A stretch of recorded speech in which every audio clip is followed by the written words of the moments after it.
there. Love it. Yeah, now it feels real. Yeah, thanks, Jamie. All right, we've got Portland's most accurate forecast. Natasha, looking out for the weather at tomorrow's Hops game. Yes, tomorrow looks pretty good overall. No excuse not to be out there. Temperatures today were comfortable. Tomorrow will be just a little bit warmer, but I think by the time you reach that 7th inning stretch, your temperature should be in the upper 70s for tomorrow's Hops game. No rain chance for you at all. A live look outside right now. This is out towards Kalama, and you can see the stern wheeler out there all docked and ready to welcome passengers back on board. You can see that wind is blowing pretty good right down the Columbia River with that wind out of the northwest right now. About 12 miles per hour, occasionally getting some stronger gusts. Temperature of 76, so it's very comfortable out there.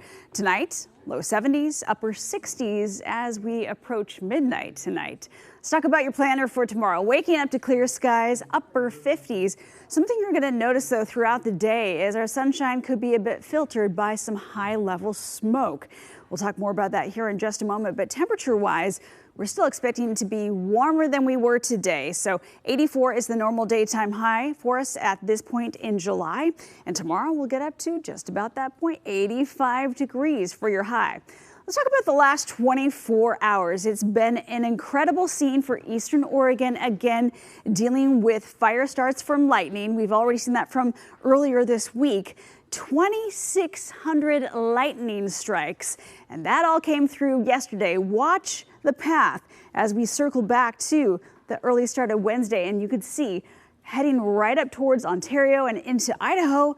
That is where you had 2,600 lightning strikes. Now you couple that with our drought conditions. Let's give you that update that we get every Thursday, and you'll see the drought status for Oregon has increased, meaning the moderate category is taking up about 56% of the state. So 56% of Oregon is now in that moderate category, where last week we were just talking about 30%. So that has increased in just 1 week. And here you can see that wildfire smoke all the way from space really well from Northern California spreading across Eastern Oregon there. And as our wind direction changes tomorrow, you could be seeing some of that haze spill over the Cascades and closer over the valley. This is tomorrow about 1 o'clock in the afternoon. And what you're looking at, these barbs right here, these wind barbs, are representing winds at about 10,000 feet. So at 10,000 feet, we could be seeing our wind direction change, coming from the east-northeast and dragging some of that wildfire smoke out across portions of the valley. But because it's not a complete wind direction change from the surface all the way into the upper levels of the atmosphere, I think your air quality impacts will be minimal, but certainly you're going to notice a difference visually. Now, let's take a look at that air quality forecast. Here's what happens as we get to tomorrow about midday.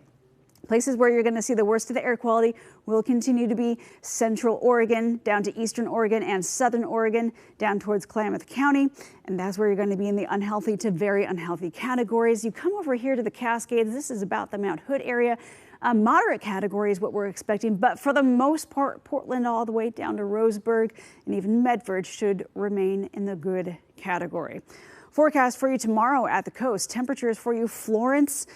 You're expecting about 61 degrees, Lincoln City as well. Portland 83, Salem 85 for you tomorrow.